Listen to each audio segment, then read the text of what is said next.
Hey guys, William from here today with a new LEGO Bionicle Summer 2016 review. This time we'll be taking a look at Storm Beast. And if you're gonna ask where I got this, I got it at Toys R Us. So anyway, on the front here obviously we have Storm Beast. He is 109 pieces, and on the back here it shows the combo model between him, Quake Beast, Lava Beast, and Umrak the Destroyer to make that. And then there's the functions, and then as for the comic book, or not the comic book, the little comic strip, we see Storm Beast. I apologize if I call him Quake Beast sometimes. I get them mixed up for some reason, but I'll try my best to call him Storm Beast. But anyway, Storm Beast here is emerging from the waters, the smoky waters, and he comes out and he raises his claws, and then we see Kopaka united with Melum, and they stand there and then they go at it. So that's about it for the box. Let's open this set up.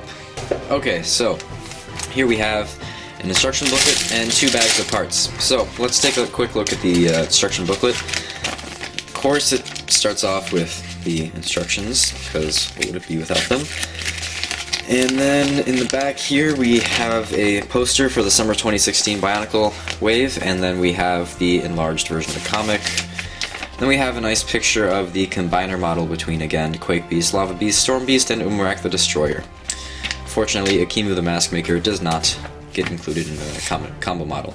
I'm just going to lay out the parts for you guys now. So right here I've basically laid out most of the interesting parts here.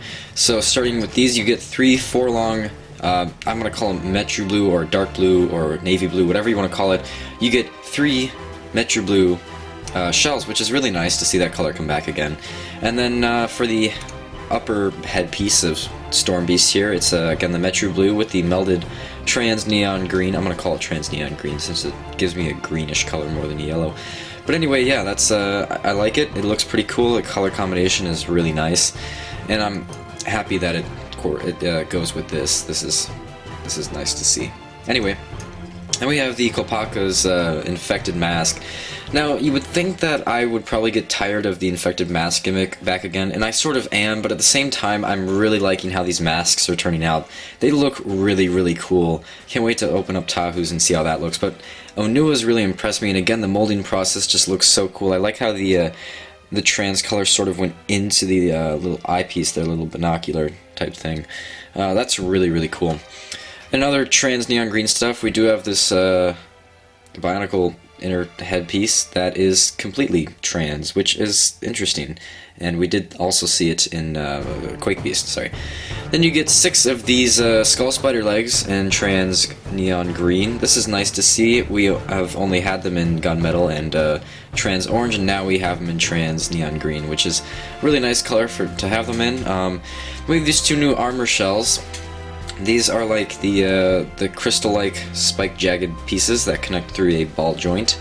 These are really nice to see in a trans light blue. And then we do have printed chest plate. It's kind of more of a rocky type print. That's kind of cool. And then we do have the lower jaw here, which faces that way and connects through 2 axles. So, yep. That's about all the new or interesting parts in this set, and I will cut to the build, or not, I'm going to build it, and then I'm going to show you what it looks like. Alright guys, I'm back from the build, and so this is Storm Beast. Now I'm just going to take Kopaka's corrupted mask out of there. So first let's start off with the build. Now the build was actually really fun. I really enjoyed the build of this set. I think it tried a lot of new things. LEGO always does that with every new wave. They try something new, and it seems like even though not all of these summer sets are really great, they all try something different. For example, Akimu the Mask Maker had both gearboxes, the waist and the shoulders or the arms. Quake Beast had a sideways gearbox, and this one has a mechanism on the back that is kind of intricate, kind of, maybe? I don't know. I'm not really a mocker, so I don't know if that's considered complex at all, but anyway, starting off with the functions, obviously we have the mask popping off ability, but in this case you just hit this, it moves the jaw, and the top half of this will pop out. And of course, posability wise, this guy's a little hindered. He does have knees, ankles, and hips, and a bit of a neck, but he doesn't have elbows. he does not have 2 joints in his arm. Instead, he does have wrists, though, and all 3 of these claws can move, as well as an additional one for the thumb. So that's great, and of course it can do it on the other arm too. The main function of the set, though, is the tail. The tail is kind of what controls what the arms do. As you can see here, if I move the tail down, the arms will sort of go up. It's a little hard how it works just because it's loose. There's no friction really behind it, so there's really no way you can pose the arms up unless you do it like that. You can't do this, or else the arm will kind of be loose. Just give me a second, guys. Sorry about that. Anyway, as you can see, if you move it up, it will stay. But if you try to move the arm down, the other one will move up. So you really have to be careful with what you do with the arms. So it's a very confusing system. You really have to get used to it. So you know, if it's just you do that, that arm goes up. Mainly what this is for, though, is if you go side to side, the arms will kind of swing up and down. But again, it's kind of a faulty system. I think it's fun to play with, though. I think it does. The main pro about it is that it sort of reminds me of like the older Bionicles, where it was all loose and you could just turn the gear and the arm would just go crazy. It's kind of what it's like for this tail. You can kind of just move the tail around and the arms kind of just go crazy, and I think that's actually kind of cool. I think that'd be fun for, you know, kids to play with. You know, if you have a younger kid, or you're buying this set for a younger kid, or whatever, I think this would be fun to play with, you know. I'm having fun playing with it right now, but it does hinder posability quite a lot. And then, of course, the little shadow trap thing can pop open. Kind of reminds me of a hair clip, but yeah, it can pop open and go close. Anyway, that's sort of that, and if I want to lurch the arms forward here, move the tail a little bit, and get the arms back to their original positioning, like that. Okay. Colors-wise, I don't actually have as much of a problem with the colors as I thought I would. Having this set in hand, it's really not as bad as I thought it would be. I thought it would be a little weird having 2 trans colors on one set mixing in with the dark blue, but it doesn't annoy me quite as much. Though I feel like the trans light blue isn't needed. It's a little, it stands out a little bit, and I don't think it was needed, but personally, it doesn't annoy me. If you guys have this set, you can tell me what you guys think of the colors, but honestly, it really doesn't bug me as much as I thought it would. And I do like how the chest plate kind of corresponds with that and sort of distributes the lighter blue a little bit more along with the trans neon green. I think it's distributed okay, but at the same time, it's just a little wonky to have 2 different trans colors on one set. So for weapons, the guy really doesn't have any weapons. He has claws, and the claws are actually really nice because you can grip stuff with them. The main problem with them is that, this is a problem that you would have spotted just looking at pictures, is that these can fall off really easily just because they're only connected with one peg. It's mostly just the thumbs that really have a problem. But another problem that I was just about to say was that you have an exposed socket up here. And that is because they used tiny beast feet to create these claws. It's not the worst idea they've had, and it actually does create a nice claw effect, but at the same time, it leaves this socket open. It doesn't annoy me as much as I thought it would, again, but it still does annoy me, just because they could have easily maybe stuck a singular ball joint with an axle, maybe stuck a little spike out of the back, so that he could have another claw sort of kind of coming out of the back.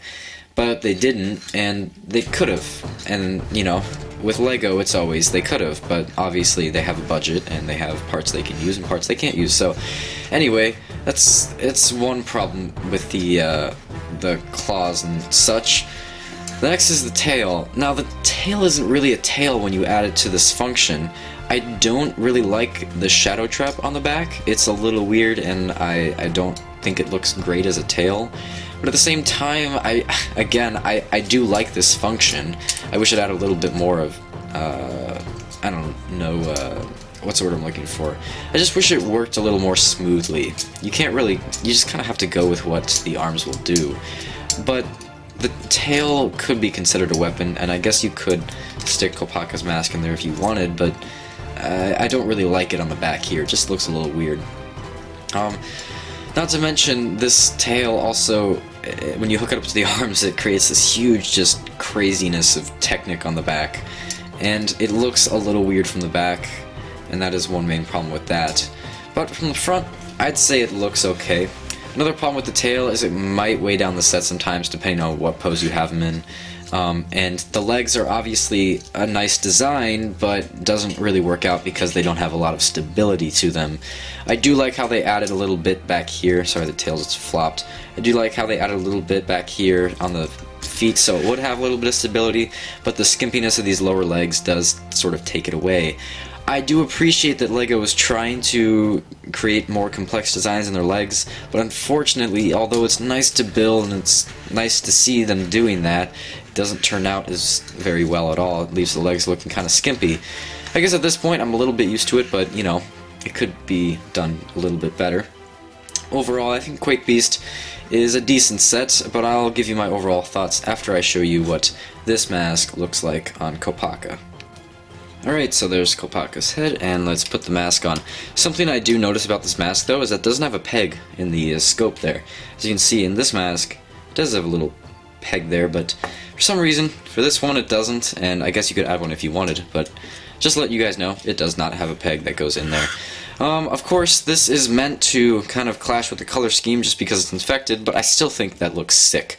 I really do like how it looks, but of course it doesn't really help the colors at all.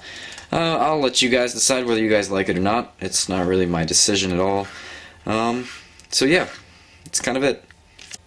Overall, I'm actually quite impressed with, I called him Quake Beast a lot in this review, I probably did.